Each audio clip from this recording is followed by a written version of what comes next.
Аида, сөз сенде. Рахмет, Наталья. Қайырлы кеш. Ал біз жаңалықтарымызды одан әрі жалғастырамыз. Қазір көретіндеріңіз.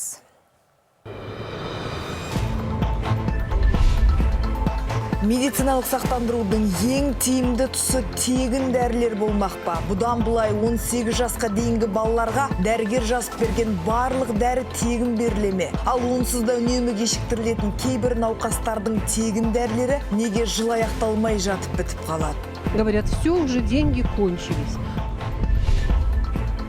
Алматы облысындағы мектепте қандай шу? Мен жұмысыма келерге жасады. Бұны қоймай, әдет министрлігіне, премьер-министрлігіне жазам мен. 10-11 сыныптың оқушылары желім иіскеп, 7 сыныптың балаларынан ақша жинаған ба? Балалар қандай зәбір көрген? Мұрнына бәрін жауатты деп тұрады. Әкімдікті басып кірген 100-ге жуығана кімге өкпелі? Көшеден баланы тауып аласыңдар да, сосын асырай алмай қолдан деп акиматқа келесіңдер деді. Шенеуніктер қайда қашып барады? Қайда қашып барасыз? Қашып баратқан жоқпын. Алматы, Ақтөбе, Тараз және Шымкент қалаларында әуежай маңындағы жерлерді әкімдер заңсыз құрылыстарға үлестіріп келген бе? 30 метр ара қашықтықта кәдімгі үлкен микрорайондар, елді мекендер орын алып отыр. Заңгер Бақытжан Базарбектің сөзіне әкімдердің өздері не дейді?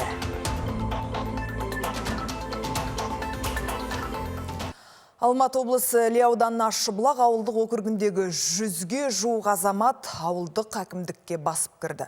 Атаулы әлеуметтік көмекті әділ түрде ала алмай жүрміз, әрі желтоқсан айының соңынан бері әкімдікте құжат қабылдау тоқтап қалды деген азаматтардың басқа малы қалмаған сияқты. Ол аздай ауылдық әкімдіктегі мемлекеттік қызметкерлер қарапайым халықты мүлдем менсінбейді дейді Ащыбұлақтықтар. Таңдардың қара суығында аналардың әкімдік алдын аңдып жүргеніне біраз болыпты. Мұқтаж адамдар қағылып жатырмыз. Міне, ноябрьден бері менің мысалы құжаттарым өтпей, бұл жерге мен құжаттарымды келіп өткізгенде бас маман ақша жинап, біз өтпей қалдық. Действительно, ақша жинап, осы менің қазір бүткіл доказательстволарым бар, аудиозапистарым бар. Мен прокуратурадан міне бүгін жауапты алсам, мен неге беріп жатырмын? Финполицияға беріп жатырмын. Акиматта жауапкершілігі жоқ. 3 айдан бері зарплата, немізді алған жоқпыз, АСБ-мізді алған жоқпыз. Мен 2-ші топ мүгедегімін.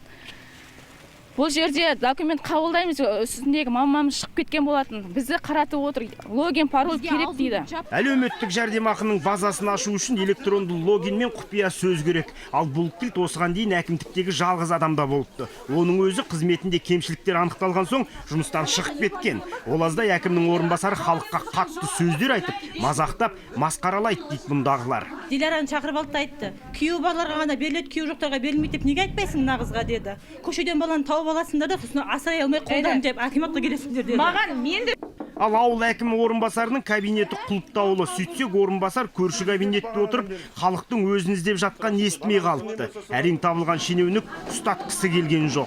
Сіз қайда қашып барасыз? Қашып баратқан жоқпын, жауап беремін.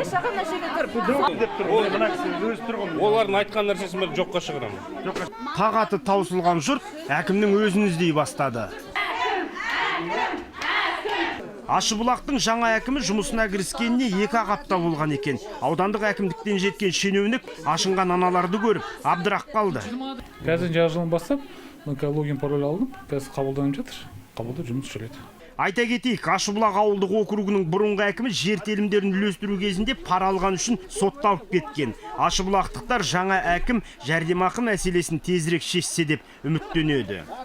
Ерқанат Көпжастар, Думан Сүлейменов, Информбюро, Алматы облысы. Ал Алматыдағы ұшақ апатынан соң әуежай маңы жерлерінің тексеруін күшейетін сияқты. Жер мәселесімен арнайы айналысып жүрген заңгер Бақытжан Базарбек елдің бірнеше қаласында шу айлағына жақын жерлер заңсыз сатылып кеткен деп отыр. Айтуынша ол маңға тұрғын үй салмақ түгілі мал жаюға да болмайды. Әріптестеріміз елдің бірнеше қаласындағы әуежай маңында қандай құрылыс барын біліп қайтқан еді. Заңгер Бақытжан Базарбек Алматы, Ақтөбе, Атырау, Тараз және Шымкенттегі әуежай маңында жер телімдері тұрғын үй құрылыстарына заңсыз берілген дейді. Айтуынша санитарлық талаптар мен құрылыс нормалары бойынша әуежайдан 500 метрден 4 шақырым жерге дейін құрылыс салуға болмайды. Алматы маңында құлаған Бек Эйр ұшағының апаты соның бір көрінісі. Егер бұл жерде тұрғын үйлер болмағанда ұшақ еш жерге соғылмай, жер бауырлап тоқтауы да мүмкін еді дейді. Шымкент қаласының ұшып-қону белдеулерінің 4 километрдің орнына 30 метр ара қашықтықта кәдімгі үлкен микрорайондар, елді мекендер орын алып отыр. Бұл осындай жағдай Ақтөбе қаласында орын алып отыр. Ақтөбе қаласының 200 метр шақырымда үлкен көп қабатты, кәдімгі 7, 8, 9, 10 қабатты үйлер орын алып отыр. Ал Ақтөбенің әкімдігі әуежайдың тап түбіндегі мына тұрғын үйлерді ұшып-қону жолағының дәл үстінде тұрған мойындайды. Алайда бұл жерлер бұрынғы бау-бақшаның орны деп отыр.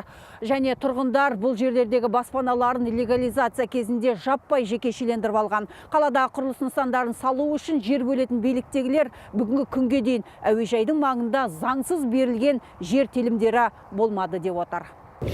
Бұл жылыжай Тараз қаласындағы әулеті әуежайынан шамамен 1 шақырым қашықтықта орналасқан. Жамбыл аудандық әкімдік өкілдерінің айтуынша 9 гектар аумақты алып жатқан жер аудан әкімінің 2010 жылғы қаулысына сәйкес жеке меншікке берілген. Ал таяуда ғана Алматы әуежайының маңында болған ұшақ апатынан соң әулет әуежайының әкімшілігі аймақ басшысына жылыжайдың ұшу жолағында орналасқаны туралы хат жазып, ауыл шаруашылығы бағытындағы кәсіпкерлік нысанының ұшуға кедергі келтірмеу жолдарын қарастырса деп ұсыныпты. Ал жергілікті билік өкілдері бұл мәселе тек соттың араласуымен ғана шешіледі деп отыр. Айтуларынша, бұл жеке меншік жылыжайдың жұмысында ешқандай заң бұзушылық жоқ. Жерге байланысты дау-дамайлар ол тек қана сот тәртібі арқылы шешіледі. Ондай обращение, ондай қатынас болмаған, бұл жақында ғана хат жазып облыс әкіміне жолдап отыр. Шымкент қаласында әуежайға жақын орналасқан үйлердің саны аз емес. Мәселен, 500 метр қорғалатын аумақ деп қарастыратын болсақ, бұл аумаққа еніп кеткен үйлердің қарасы жүздеп саналады. Тіпті 2013 жылға дейін ауыл шаруашылығы мақсатындағы жерлерге тұрғын үй салуға заң тыйым салынбаған екен. Мәселен, кейбір тұрғындар легализация кезінде жерін рәсімдеп алған болса, енді бір бөлігі үйлерін жергілікті әкімдік арқылы шешімге қол жеткізген. Барлық жағдайда әуежай тарапынан рұқсаттың болуы шарт. Тұрғындардың бір бөлігі ол рұқсатқа да қол жеткізген. Мамандар мұндағы үйлердің 70%-дан астамы құжаттарын толық рәсімдеп алғанын айтады. 2014-ке дейінгі, 14-15-ке дейінгі уақытта сол 8-9 соттықтың бәрі бөлініп кетті. Шаруа қожалық деп тұрады, соттық. Соның кейін барып, тем более айтып отырмын ғой, 2010-ға дейін тұрғын үй салуға болады. Көрдіңіз ба? Сәулетшілер әуежай аумағындағы үйлердің заңдылығының тағдыры белгісі екенін айтады. Әуежай тарапынан алынған рұқсаты болса да, қазір тұрғындарға жерді рәсімдеу тоқтатылыпты. Өйткені қорғау аймағының талабы сақталуы шарт деп отыр. Ерлан Қуандық, Жанар Қожанова, Нұрболат Жолдасбек, Информбюро. Нью-Йорктың бұрынғы мэрі, әлемдегі ең бай азаматтардың бірі Майкл Блумберг ақш президенті болу үшін сайлау кампаниясына $1 миллиард құртуға дайын екен хабарлады. Ал демократиялық партия өзін сайлауға ұсынбаса, Трампқа қарсы шыққан өзге саясаткерлерді қолдайтынын айтты. The New York Times басылымының мәліметтерінше президенттікке үміткерлер қатарына әлі қосылып үлгермеген Майкл Блумберг өзінің саяси жарнамасына $200 миллион жаратқан. Бұл сома ақштың бұрынғы президенті Барак Обама 2012 жылы сайлау алды науқаны кезінде құртқан қаражатпен тең. 77 жастағы бизнесмен былтырғы жылдың қараша айында Американы қалпына келтіру үшін таққа таласатын жариялаған болатын. Ол әлемге атанымал Bloomberg ақпараттық сараптамалық агенттігінің негізін қалаушы әрі қожайыны. Қазір кәсіпкердің дәулеті $50 миллиард бағалануда. Шотландияның астанасында 80 мың адам митингке шығып, елдің Ұлыбританиядан бөлініп, тәуелсіздік алуын қолдайтынын жеткізді. Глазго тұрғындары бұл мәселені дауыс беруге салып, референдум өткізілуін талап етуде. Қара суық пен тоқтаусыз жауынға қарамастан мыңдаған адам қолдарына жалау алып, барабанмен дабыл қағып көшеге шықты. Дауыс беруді қайта өткізу жөніндегі ой елдің бірінші министрі Николас Стерджин мен желтоқсан өткен сайлау қорытындысы бойынша парламенттен 59 орынның 48-ін алған оны қолдаушы партияға тиесілі. Алайда британдық үкімет былтырғы жылы саясаткердің бұл ұсынысын кері қайтарған еді. Жалпы 2014 жылғы референдум кезінде солтүстік патшалық құрамынан шығуға шотландықтардың 55% қарсы дауыс берген болатын. Алайда 2016 жылы Ұлыбритания Еуроодақ құрамынан кету туралы шешім қабылдағанда жағдай өзгерген. Шотландия тұрғындары ол кезде Брекзитқа бір ауыздан қарсылық танытқан болатын.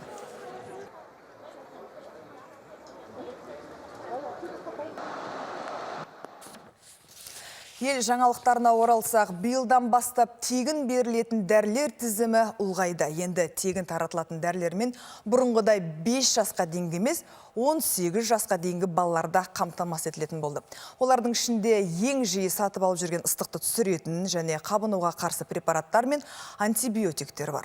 Алайда жылдың басы мен соңында тегін дәрі-дәрмекке қол жеткізе алмай қиналатын тұрғындар биыл да осы проблемаға тап боламыз ба деп отыр.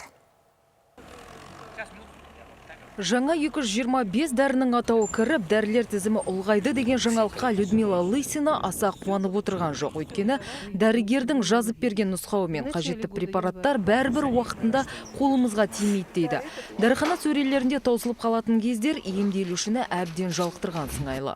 Допустим, вот есть проблема в начале года, и есть проблема уже в ноябрь, уже ничего и не бывает. Говорят, все, уже деньги кончились. Ал фармацевтер биылдан бастап тіркеудегі тұрғындар аурудың 64 түрі бойынша дәрілермен тегін қамтамасыз етілетінін айтып қуантып отыр. Демек, дәрілердің 161 атауы ересек пациенттерді емдеуге арналса, препараттардың 192 түрі балаларға арналған.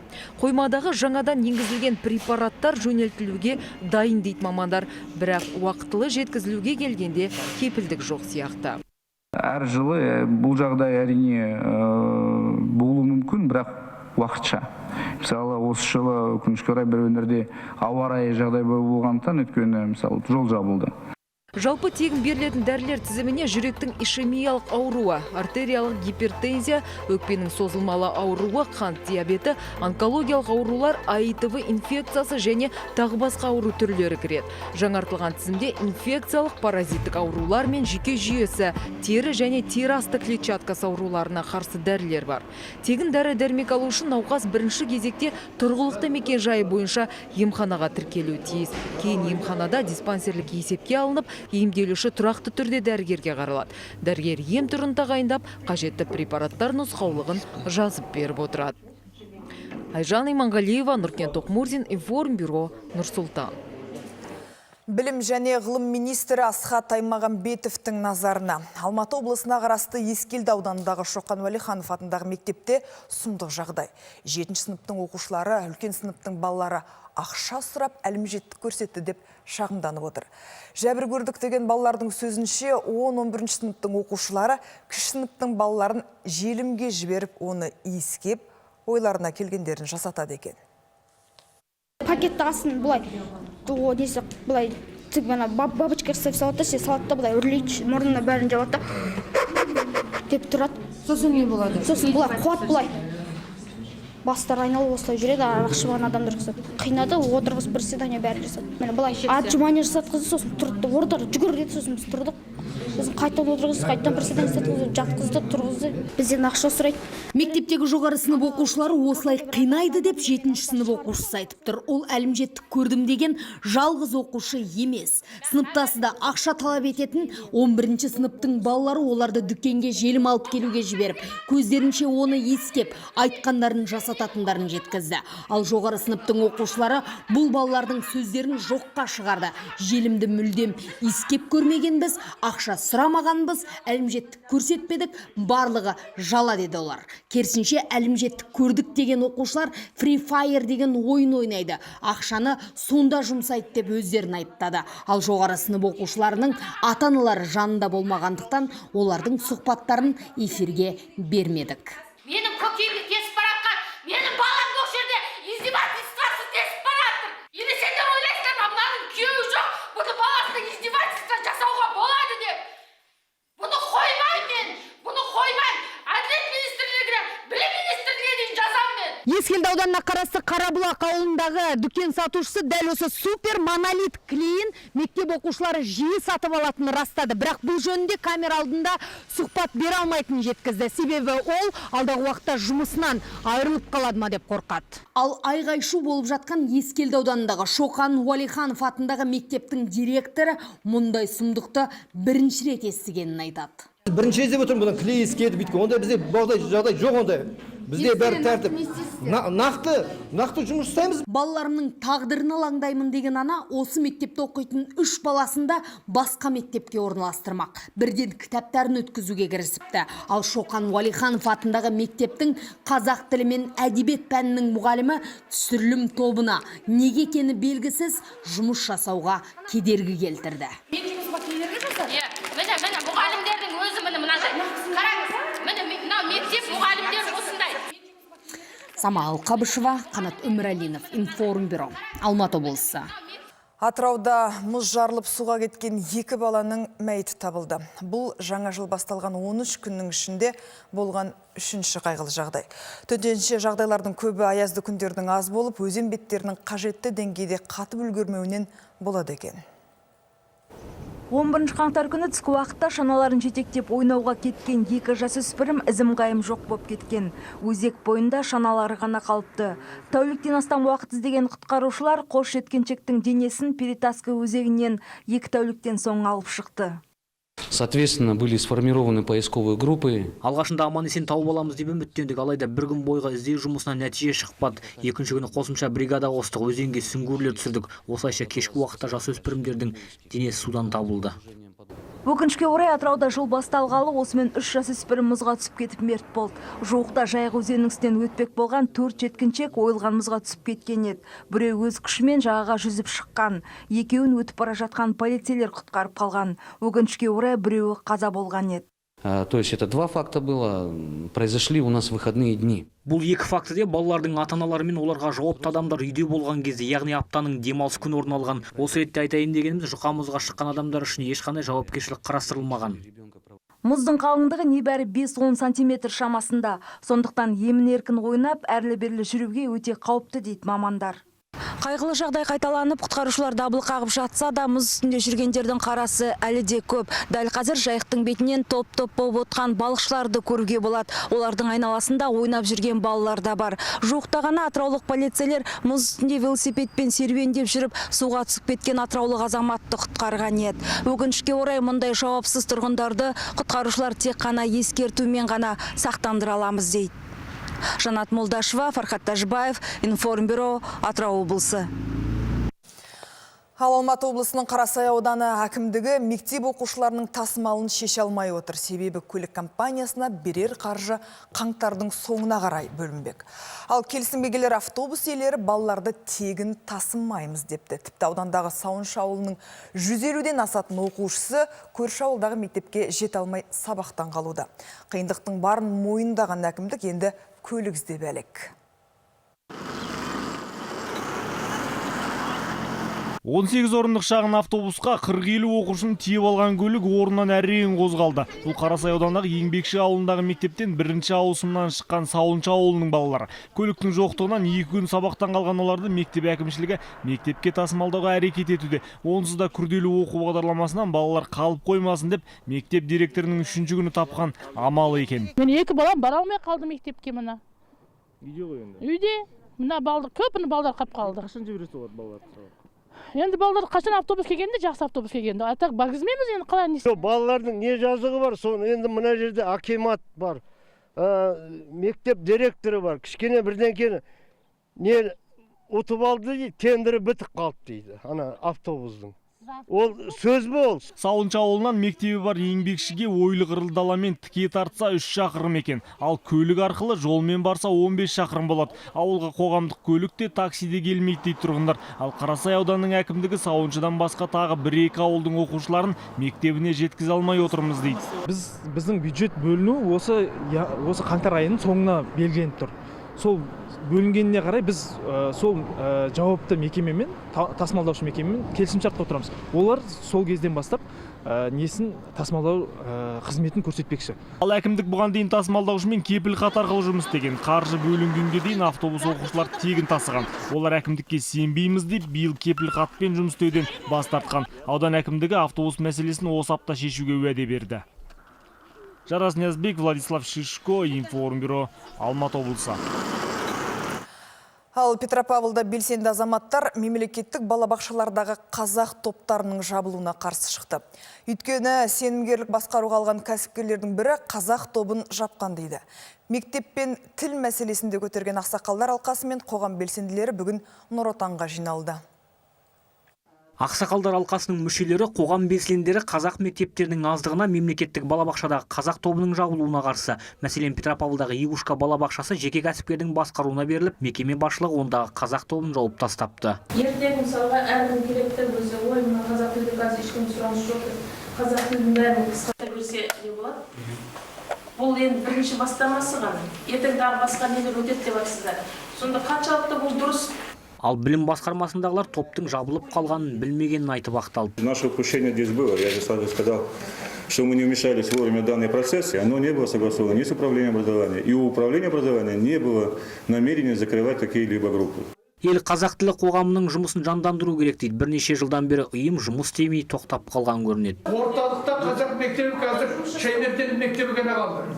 Ал үш мектепті тоже шетке шығарып отыр. Бүкіл нелердің бәрі шетте қазір. Ал орталықтар қайда береді балаларын? Жиында бірнеше пікірлер мен ұсыныстар айтылды. Ал депутат Кәрібай Мұсырман жиында көтерілген мәселелер бойынша қағаз жүзінде хат жолдауды сұрады. Қазақ тілін ұлтаралық қатынас тіліне айналдыруымыз керек деген ол бұған дейін айтылмаған әңгіме. Сондықтан осы бағытта жұмыс басталу керек, үкіметтің тарапынан, министрліктің тарапынан. Айта кетейік, облыс аумағында 491 мектепке дейінгі мекеме бар болса, оның небәрі 199-ы қазақ немесе аралас тілдерде білім береді. Руслан Жасұланұлы, Қуаныш Әлденов, Информбюро, Солтүстік Қазақстан облысы. Қарағандыда көше атауларын өзгерту туралы тыңдалым даумен аяқталды. Өйткені халықтың бір бөлігі идеологиялық тұрғыдан ескірген атауларды ұлттық танымға ауыстыруды сұраса, өзгелері ақшаны басқа маңыздырақ мәселелердің шешіміне жұмсалуын талап етеді. Дегенмен бүгін халық қалаулылары бірден 10 көшенің атауын өзгертуге бел буды. Халық қалаулылары бұл тыңдалымға дайындықты 2 апта бұрын бастаған әлеуметтік желілерге хабарландыру беріп, тұрғындарды тегіс құлақтандырған. Сол себепті бүгін жиналған халықтың қарасы қалың. Дауысын беруге ниет білдіргендер саны 1000-нан асқан екен. Біз тәуелсіз елдің азаматтары үшін ұлы отан емес, құл отан болады. Сондықтан тәуелсіз елдер үшін екінші жүздегі соғыс деп айтыңыздар. Жазуда өзгертулер ұсынамыз.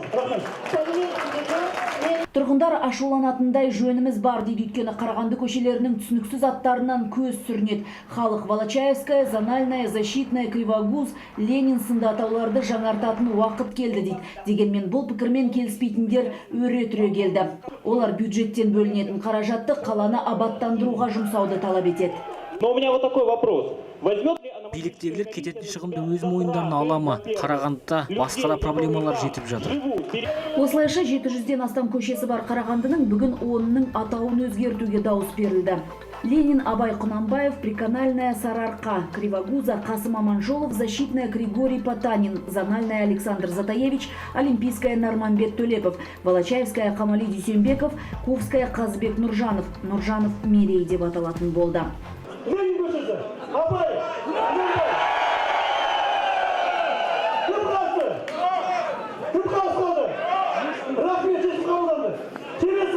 Жергілікті билік өкілдері 10 көшенің атауын өзгертуге шамамен 3,5 миллион теңге жұмсалатынын айтады. Бұл соманы толығымен шенеуніктер өз мойындарына аламыз деп отыр. Ал былтырғы жылы ономастикалық комиссияның шешімімен 17 көшенің атауы өзгертілген еді. Мейрамгүл Салқынбаева, Жаслан Мақұлбеков, Информбюро, Қарағанды облысы. Бүгінге осы біз өздеріңізбен ертеңге дейін қоштасамыз. Аман сау болыңыздар. Увидимся завтра. Берегите себя.